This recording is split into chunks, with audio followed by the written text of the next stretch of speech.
All right, Zach, thank you. Let's wrap up the week with Alan Valdez, a senior partner with Silverbear Capital. So, Alan, so much for that rough start to October because we've got big gains today driven by that jobs report, right? Yeah, you're 100% right. I mean, it was a rocky start. I mean, the market was down basically 1,000 points in 3 days, and it's easing up a little here. We're up, over 200 points right now. And you're right, it was all about that number today.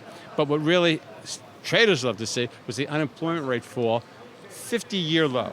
And this economy is powered by consumer spending. If we're working, they're spending it. And we're coming into a holiday season. It came at the right time. And I guess the headline jobs number of 136,000 was not too hot, not too cold, but I guess right in that sweet spot that perhaps would still push the Fed to cut rates later this month. Yeah, and I think that's another mover because it wasn't really hot, really cold, but it was perfect, like you just mentioned, for the Feds to have some cover to say, okay, we're going to cut rates, and it would fit the mantra. So I think we will see that rate cut at Halloween. It won't be a trick, it'll be a treat for us down here.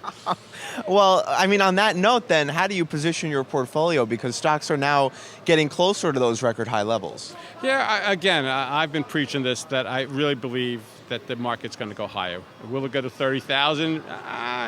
This added a little worrisome to it, but I do think the market keeps continuing to go higher, and we'll see it go higher. As long as the consumer is fine and okay, this economy is going to do well.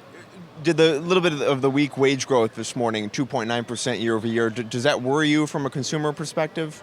Well, I think the number worries me more, but the fact that we're at a 50-year low and people are out there with jobs, okay, wage growth wasn't where you want it to be, but it never is. You'd like to see it always jump higher.